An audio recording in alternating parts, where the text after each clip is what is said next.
All right. Well, good to see everyone this morning. So this morning, we're starting a brand new series, and so it'll take us through today and the next 4 weeks. And so I actually got the sermon idea online. I was trying to figure out, all right, well, I knew I was teaching through the book of Mark from the beginning all the way up to Easter Sunday, but what was I going to teach next? And so I did a search just to see ideas for the summer. And so it came up, well, a series on Joseph, and it gave 5 different sermon titles and chapters. I said, I can make a sermon series out of that. But I thought about why go through the life of Joseph at this time? When we look around, we see that there's a lot of people missing right now who are in nursing home, who are recovering.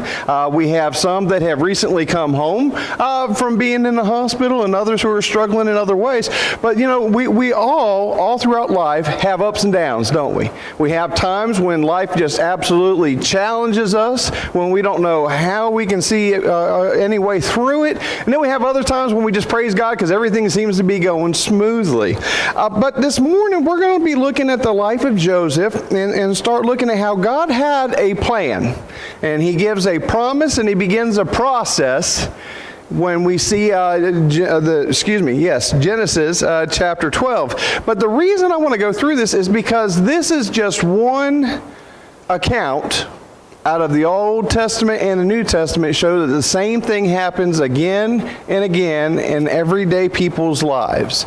And that is what the Apostle Paul writes about in Romans chapter 8, verse 28. Paul writes, "And we know that for those who love God, all things work together for good for those who are called according to his purpose." And so we have to rely on this verse a lot when we're going through hard times, don't we? When we don't understand what's going on, why things are happening to us, why things are happening to other people that we love, sometimes it's easy to get just dragged into thinking, well, why me? Why this person? Why is God allowing such terrible things to happen to good people? Well, we don't always understand why God allows it, or sometimes why God even brings certain hardships into our lives. But when we look at the life of Joseph, we see how this truth that the Apostle Paul talks about is real and is played out again and again in the lives of people who will trust in God, who realize that he loves them and he has called them to minister on his behalf in good times and in bad times.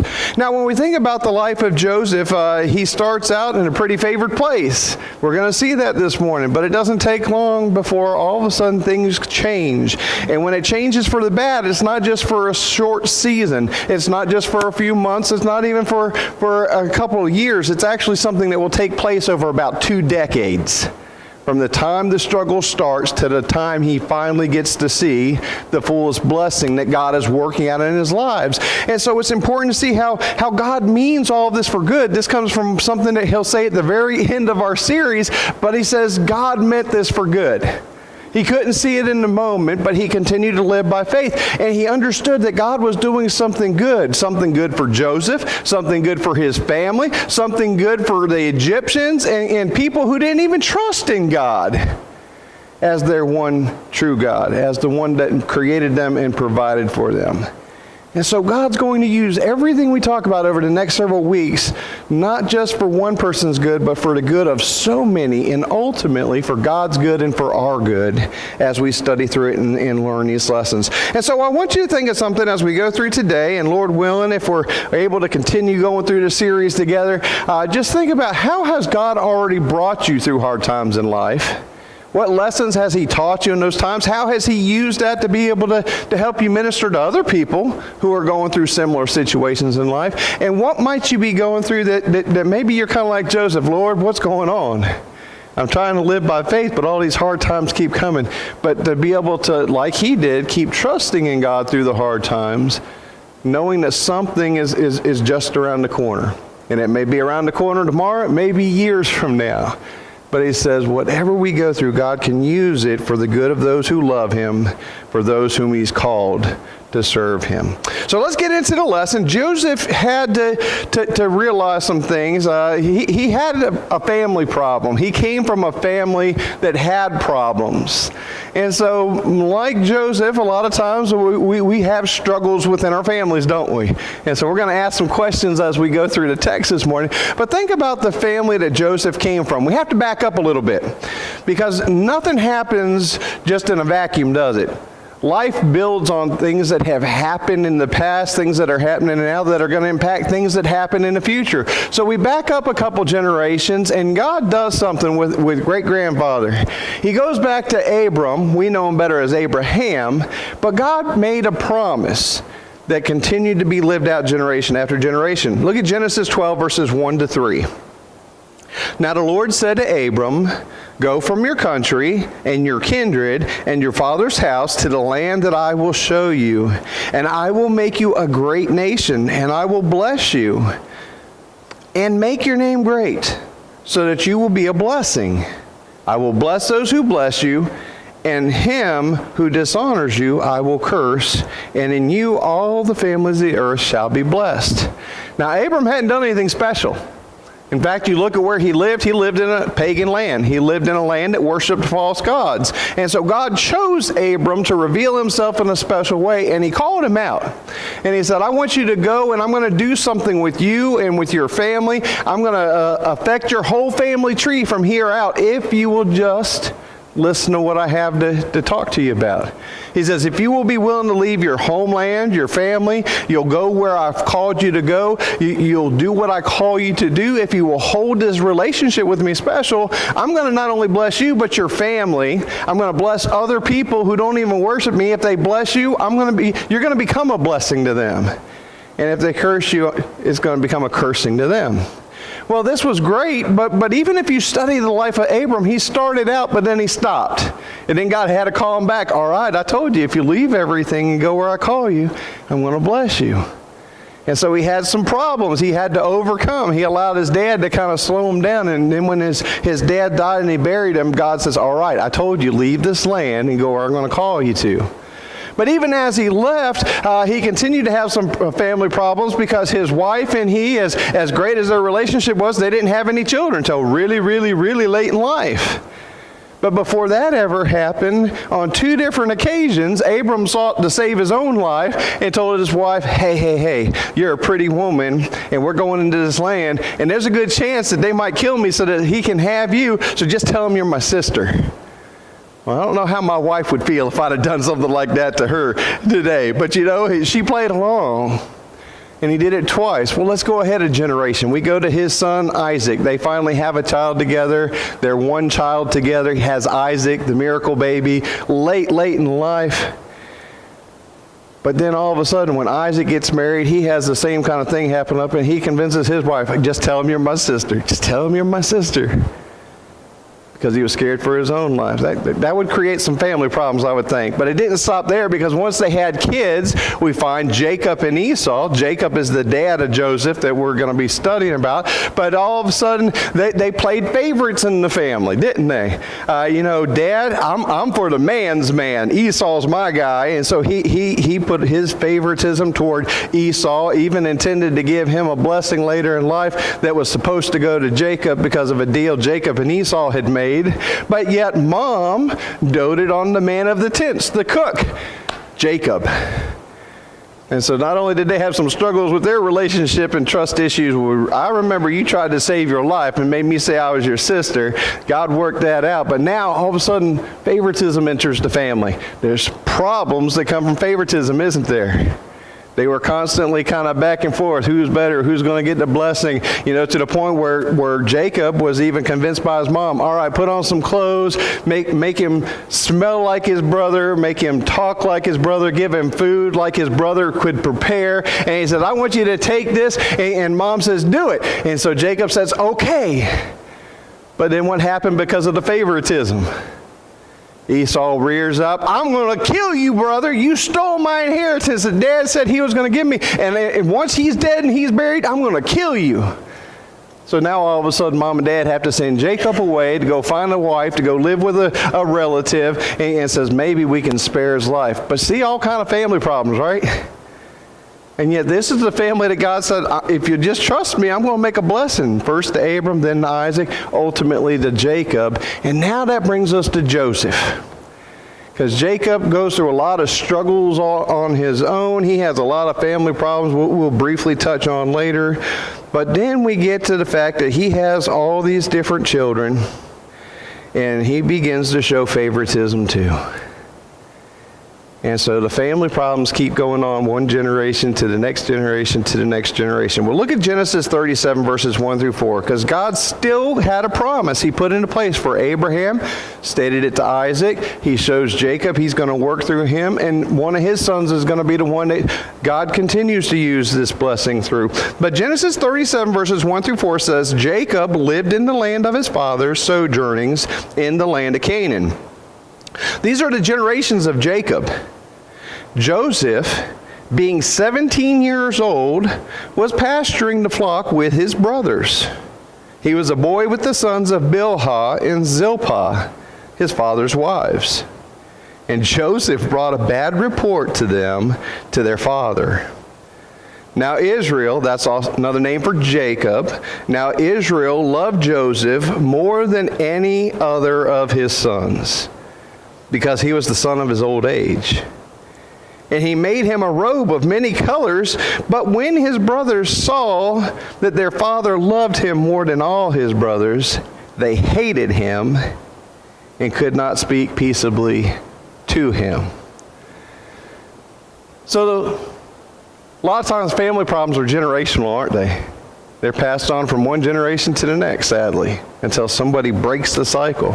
And so just as there was that favoritism that was showed between Isaac and Rebekah to Jacob and Esau, Jacob's now got a family of his own, and it's quite the family. If you remember anything about him, he wanted to marry Rachel, worked 7 years to marry the young lady, comes to the wedding night, his father-in-law does a bait and switch. He goes into the dark room to consummate the marriage, wakes up the next morning, you're not Rachel. It's her sister Leah. And he's absolutely beside himself. He's mad. This is not what I agreed to. I agreed to work for Rachel. She's supposed to be my wife. And now I find myself married to the older sister that she's not quite as much to look at. And so he had to go on, and he ends up working another 7 years, gets to marry Rachel too. Now he's got twice the problem. He's got 2 wives at the same time. That wasn't enough, because then they start trying to have children, and Rachel can't have any children. Leah has some children, but you know, things just progress. Remember the Bilhah and Zilpah that are mentioned here? Okay, well, they were the concubine wives. They were the maidservants to Leah and Rachel respectively, and said, you know what, if we can't have kids here, have our maidservants. They'll have kids for us. So that's how he ended up with so many kids. But in the middle of it all, we get to this text, and it says, now here's what happened as time progressed. Now he has all these sons, and all of a sudden they're out and they're watching. Now I have to stop and ask a question. How many were that kid, kind of like Joseph, who you were the snitch in the family? Do I have any snitches? I got one hand that was raised up at least. You know, we're willing to, you know, got a couple of hands. But, you know, think about it. How many can relate to Joseph? Because you were the snitch, you know. You were the one looking at the brothers and the sisters, maybe the cousins, and you were looking for a bad report to be able to go take because it made you look better. But it's just my moral duty to tell you what's going on, right?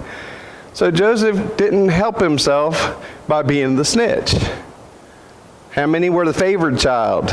You know, were you the favorite child? Were you the favorite cousin? And you could do no wrong? Or if you weren't, you knew the one that was? You know, so Joseph, you know, he was the snitch. That brought some more problems into his life and the family. He was also one who was favored. And notice we talk about that coat of many colors. I'm convinced whenever he put on the coat of many colors, his brothers saw one color, red, because they saw the favoritism that Dad was showing toward Joseph. And so there's all kind of lessons we could actually get into just with this chapter. But notice what's happening. God has a plan. God has a promise that he's put into place. And it started with Abram. It went to Isaac. It went to Jacob. And it's ultimately going to be Joseph who rises up to continue that promised blessing line. For the moment. But in the meantime, we see he's not helping himself in any way, shape, or form, is he? So he's got problems in the family. Some of it he can't help. He's just the favorite. He's the one born to him late in life. He is the firstborn to Rachel, the one that he actually wanted to marry. And so that just set him above all the other brothers. And so the fact that he was willing to snitch on him, he was loved in a special way. Notice it says the brothers didn't even want to speak to him. In fact, how did it describe their relationship? They hated him. They didn't just dislike him. It says they hated him, and they could not speak in a kind way toward him. They couldn't speak in a peaceable way toward him. And yet so many times when we have these kind of family problems, God can still step into the middle of it. You know, even though the details might be different, a lot of families can relate to this. They've seen favoritism rear its ugly head and seen how brothers and sisters and cousins can get at the odds with each other because of the way they've been treated. We see how other things play into this too. But yet nothing is beyond God being able to bring something good out of it. Sometimes it just takes some time and extra work to figure it out. Well, let's keep on going, because as we think about this, sometimes in our families, before things get good, what has to happen? They get even worse, don't they? You know, unfortunately, sometimes family problems, you know, they're bad enough, but then things happen and they get even worse before they can finally get better. For Jacob and Esau, I said what happened. He said, I'm going to kill you, brother. And so they had to send him away to a different country altogether so that he can be able to grow up and get married. And ultimately, he grew in faith. Esau calmed down, and they were ultimately able to be restored. But it took years. He worked 14 years to have those two wives. So it was, again, 14 years plus before Jacob and Esau were able to have a restored relationship with each other. So sometimes when God works, he doesn't work just immediately like we want him to. It can take years. Well, we come to this passage, pick up in verse 5. Because here God reemphasizes that he has promised blessing for the family still. He's not done with them. He's going to do something else. But notice how God does it. How does God reveal the promise that's to come for Joseph's life and for the good of everybody? Verses 5 through 8. Now Joseph had a dream, and when he told it to his brothers, they hated him even more. Why? He said to them, "Here, this dream that I have dreamed. Behold, we were binding sheaves in the field, and behold, my sheaf arose and stood upright. And behold, your sheaves, they gathered around it and bowed down to my sheaf." His brothers said to him, "Are you indeed to reign over us? Or are you indeed to rule over us?" So they hated him even more for his dreams and for his words. Now, in the strange, twisted way my mind works sometimes, I have to stop and ask a question here. God says, I'm going to bless your line. Got all these family problems. God says, okay, I'm going to reveal the blessing. I'm going to disguise it a little bit, but I'm going to start revealing it little by little, how I've not given up on this family. I'm going to bring a blessing. And so what's he do? He gives Joseph a dream. Now, there's no indication that we're told here that God tried to warn him, don't tell this to your brothers, but here's what's going to happen. He just gives him the dream. He begins to give him the promise that in time, I'm going to use you to be a blessing to your family.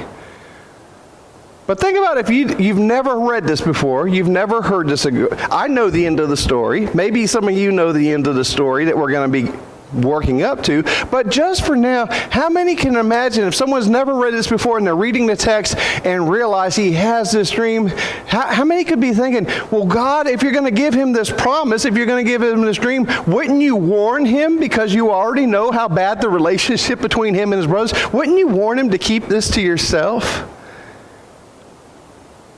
But you see, God uses our free will choices. Joseph has this dream. Man, this is amazing. This is kind of cool. You know, he's only 17 to 20 years old. A lot of times we don't make the best choices, especially as men. Our brains aren't quite formed yet. And so sometimes we say the wrong things. And so Joseph says, you know what? I want to tell everybody about this dream. Let me get my brothers together. Maybe they're eating. Maybe they're out in the field. We're not told where. But he has this dream and he says, hey guys, I got to tell you about my dream. Everybody that heard the dream understood what he was saying. He said, so you had this dream and you think it's real, and so what are you saying? You think you're better than us? You think that we're going to bow down to you? They got the meaning of the dream, but it didn't make them any happier, did it? And so all of a sudden, God gives him this vision, this dream of what's going to happen. Right now it's just about him and his brothers.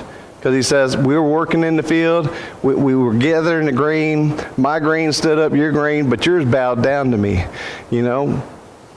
And so all of a sudden, God's revealed a promise, but Joseph takes it upon himself just to share it with everybody, doesn't he? And so he probably should have known better. He probably should have known how it was going to affect his relationship. He already had family problems because of the blending of multiple families through the different wives and their children. He had family problems because he was a snitch. He had family problems because he had that coat of many colors, which we're going to see again in a few verses. But now all of a sudden he adds the proverbial fuel to the fire and says, oh, by the way, I had this dream that one of these days y'all are going to bow down before me. What good do you think he thought it was going to accomplish to tell him this dream? Well, we don't know. But he has a dream. He obviously has it again and again because it's going to talk about his dreams. But in the meantime, he's going to continue on. Now think about this. Wouldn't it be nice if God stopped us before we said the wrong thing? You know, again, I take a lesson away from this. I wish I could say I learned sometimes from saying the wrong thing the first time, the second time, maybe even the third time. Sometimes I think people could read this and just want to stop because, well, God, why didn't you shut his mouth? I wish God would shut my mouth sometimes and not let something come out before I say the wrong thing. But he allowed Joseph to make his choices. He knew what the promise was. He knew how he was going to fulfill the promise. Joseph didn't. He speaks out of turn. It makes everyone mad. But that wasn't enough. Look at verse 9 to 11. So he has the dream first and he tells his brother. But then he goes on even further. It says, then he dreamed another dream and told it to his brothers and said, behold, I have dreamed another dream. Behold, the sun, the moon, and 11 stars were bowing down to me. But when he told it to his father and to his brothers, his father rebuked him and said to him, what is this dream that you have dreamed? Shall I and your mother and your brothers indeed come to bow ourselves to the ground before you? And his brothers were jealous of him, but his father kept the saying in mind. It's one thing to tell your brothers, hey, I think I'm better than you. It's another thing to say, hey, Dad, guess what? I had this dream, and the whole family's going to bow down to me at some point. Now, again, he's telling them, this is a dream I had. It could be real, it could not. It could just be I had something bad to eat the night before. But he says, but I had this dream. And from the text, it appears that like he did the first time, he comes to just his own brothers and says, hey, I had another dream. Oh, great, here he goes, Mr. Dreamer Boy. And he tells the brothers the dream. This time, everybody's bowing down. They got it. They got 11 stars. There's 11 brothers. Sun and moon, well, they're over the rest of it as far as our daily things. They're the closest bodies to us. They're the brightest in the sky. And so they got it. But then notice that he didn't just stop with the brothers. This time, maybe they're at a family meal because the brothers and his dad are gathered together. So maybe they're sitting down having a meal together. And he says, oh, Dad, guess what? I had a dream. Oh, yeah? Tell me about it, son. Remember, this is his dad's favorite child. Tell me about your dream. And he tells him the dream. Notice this time it's not the brothers rebuking him, it's who? It's Dad. Dad says, Joseph, what are you thinking? Maybe, I love to imagine what's going on because sometimes it just helps to bring it to better. But we don't have all the details, but I imagine this man, he's looking at his son and he's thinking, where did I go wrong? You know, have you ever had that moment and you think, where did I go wrong? Here he is. He says, I've shown you nothing but favor. I gave you a special coat. I've loved you more than everyone else. How can you tell me one of these days I'm going to bow down to you and your mom's going to bow down to you? See, he got the dream too. He got the message clear. And so he rebukes him. But I think part of him is probably thinking, where did I go wrong? I need to rein this boy in. So he rebukes him. So you tell me the whole family's going to bow down to you. Who do you think you are? But notice he did something that the brothers didn't. It says he held on to this thought. And he thought about it. And he chewed on it. He meditated on it. And he thought about it. And he didn't just let it go. See, a lot of times God uses our past to be able to help us to have more informed opinions of what's going on in the present. Because remember, if you go back and study the life of Jacob, when he was running away from Esau, he got to a certain place and he slept for the night, and he too had a dream. He had a dream of this staircase, or it is sometimes referred to as Jacob's ladder. You know, he sees a vision of the staircase, and angels are coming down, and angels are going up, and the Father's at the top. And he realizes, you know what? God's with me. I don't know how, but somehow I believe. And so he set up an altar and said, if God will bless me and bring me back to this place, he will be my God, and I'll worship him. So even though he's upset at Joseph because how can you tell me about this dream? How can you think that you're going to be better than the rest of us? It says he thought about it. And I think there's a reason. God a lot of times, even when things are bad, brings back memories. Sometimes the things that we wish we could change. Sometimes the things that God works something out for us. And we begin thinking about, well, maybe I'm coming at this the wrong way. So it says, all of a sudden, as bad as things were in the family, when he tells them about these dreams, God's revealing a promise, how he's going to take care of the family, how he's going to take care of Joseph. They didn't get it, but at least Jacob was willing to plug it away in the back of his mind and think about it. I remember my dream, and I remember how God changed things for my good. I'm more blessed now than I've ever been. Yeah, I've got some family problems, but I'm still more blessed in a lot of ways. And so he thinks about it. Well, his brothers weren't quite in the same position. Have you ever noticed sometimes God reveals things and God begins working things out, and while some people praise God for it, other people get all upset about it.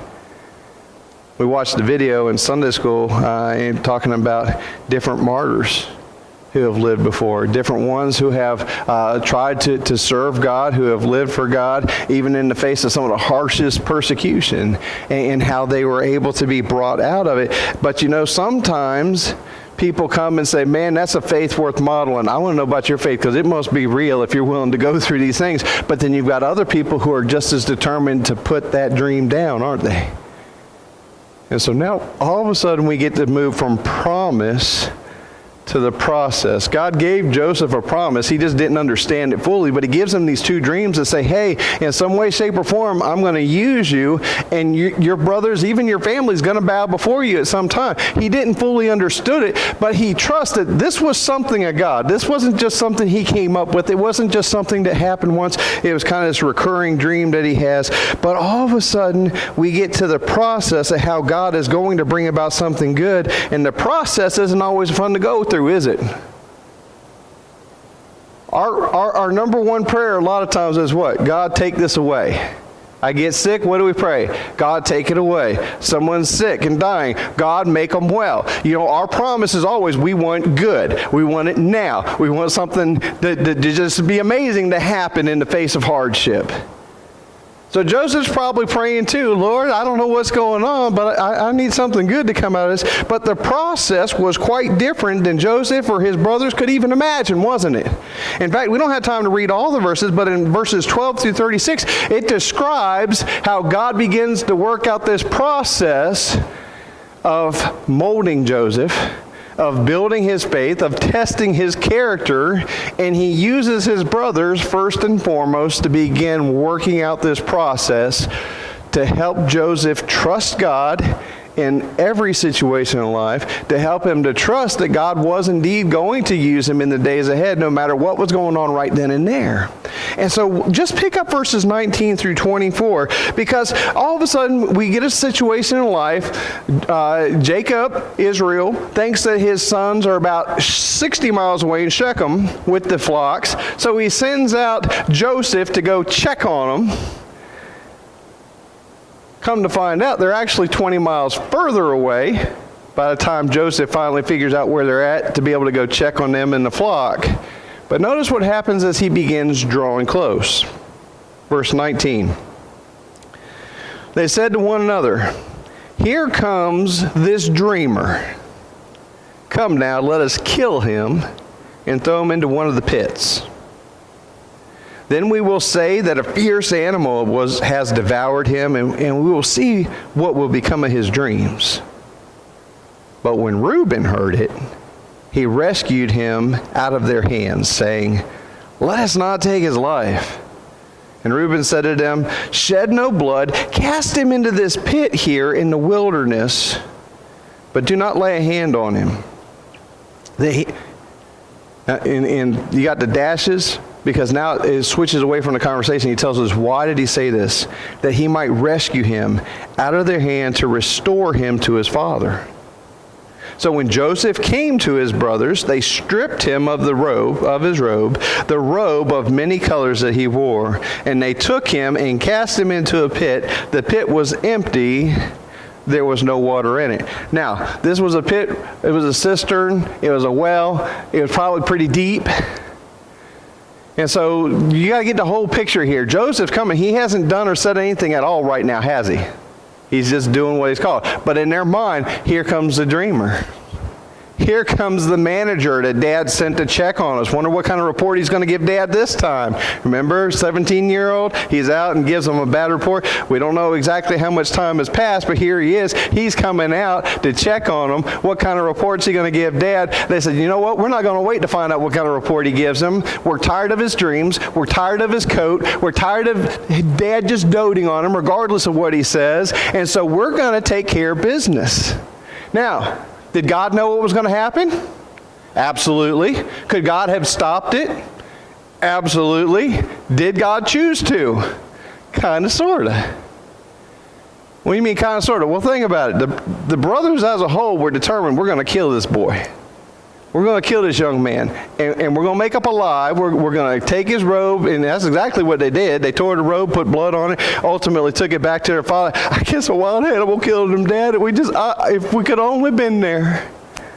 So they already had this whole thing worked out, didn't they? And so they're talking about it. They see him because they saw the coat, and they knew who it was coming.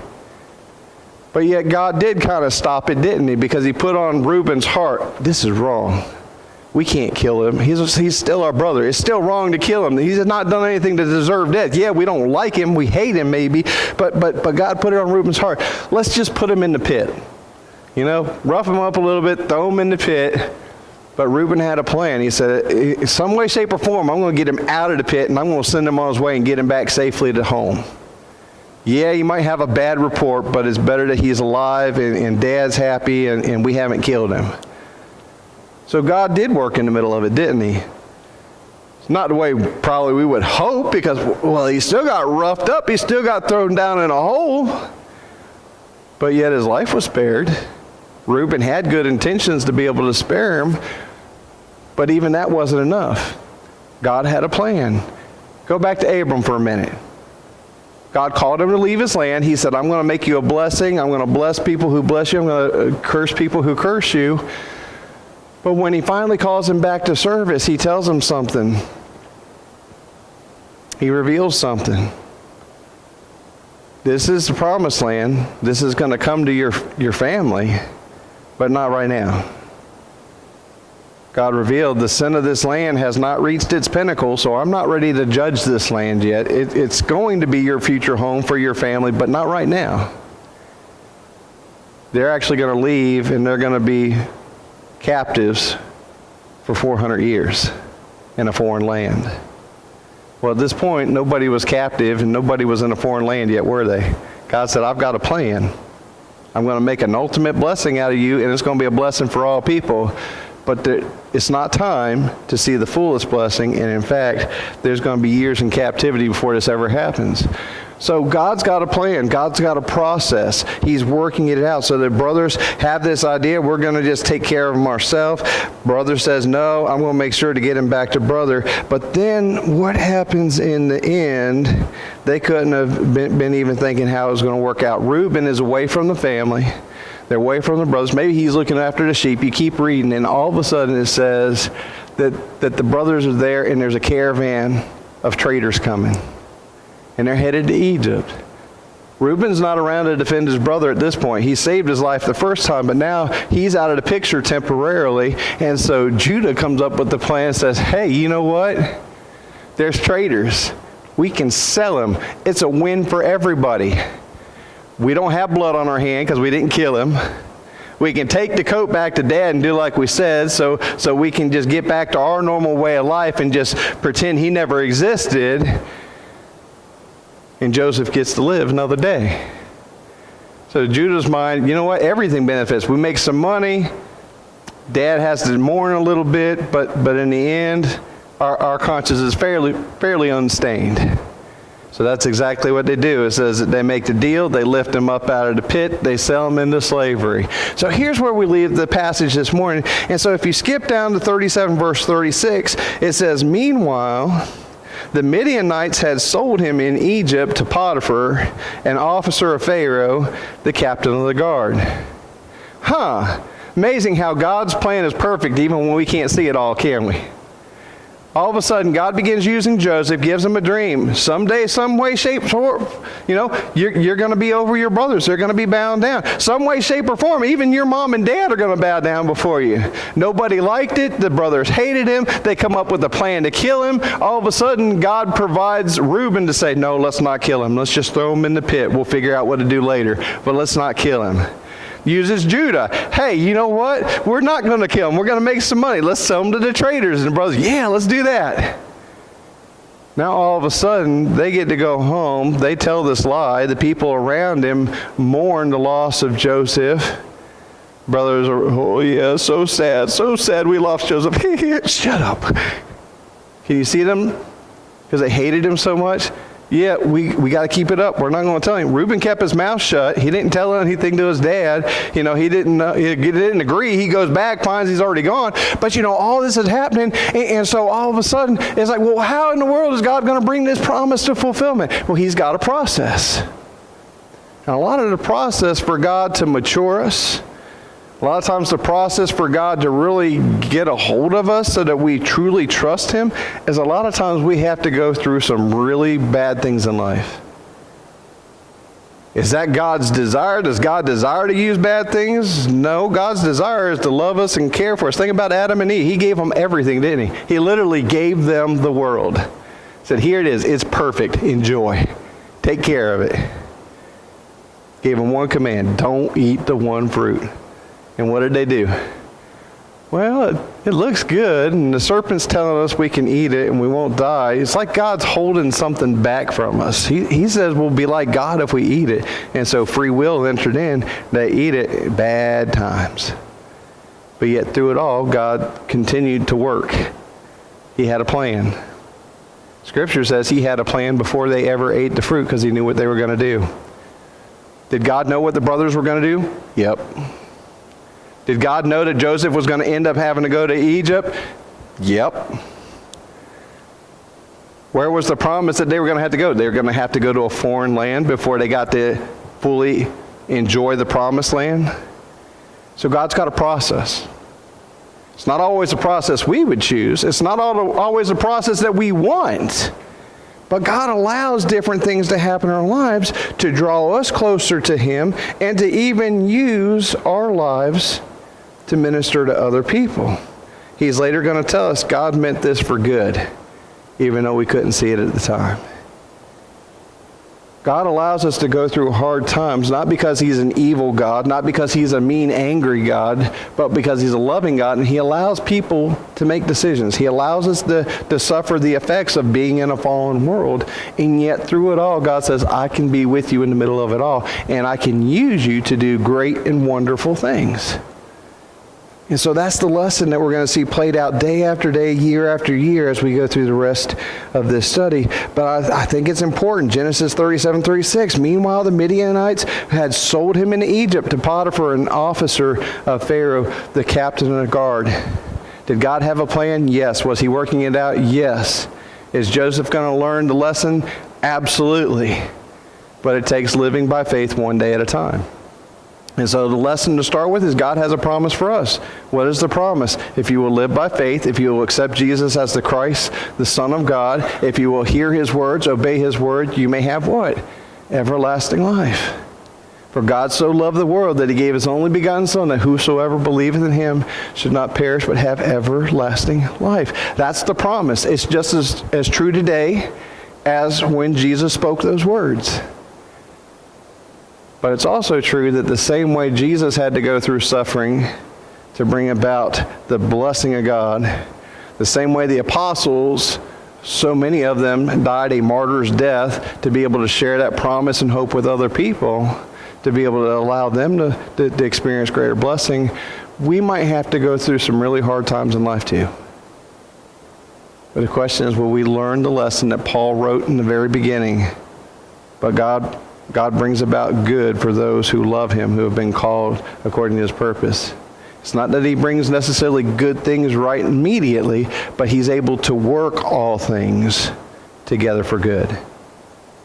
And that's the thing. So many times we can take that good and think, well, that means if he loves us and he's called us, we're going to experience good. He says, no, he works all things for good for those who love him and are called according to his purpose.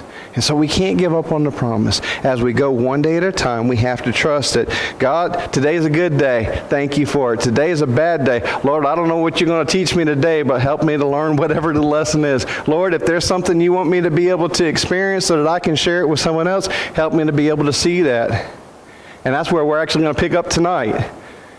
Tonight, we're going to be wrapping up this week and next week our Sunday night series about serving others. And one of the ways that we serve others is because and based on our circumstances, based on our experiences. Joseph's going to experience a lot, but he's going to be able to use that to bring blessing to a lot of people. While we don't pray for bad things to happen, we should be praying, God, in the middle of it all, help me figure out how can I use this to be a blessing to others. How can I use this to bring praise and glory to your name? And so that's what he's beginning to learn. And we're going to see next week, Lord willing, how he continues to go through this and how God blesses him and those around him one day at a time. Even when he's not in ideal circumstances, the fact that he's willing to trust God and work to the best of his ability in every situation, God's going to use those dark times to build his faith and to do great things. What's God doing in you? What has God done through you? What can God still do as you face hard times and you learn to trust him more in the middle of it all? This morning I'm going to ask if you'll stand. We're going to close with a song. The song is Give Us Clean Hands. It goes back to the teaching of Old Testament, the idea of, God, I don't want to do what's wrong. I want to serve you. I want to do what's right. I want you to give me clean hands because I know I've done a lot of things that are wrong. And so as we come, we pray, Lord, you know our lives. You know the good, you know the bad. You know what we've done that's right, what we've done that's wrong. But Lord, give us clean hands that we can serve you in greater ways as we go forward. How about stand as we close?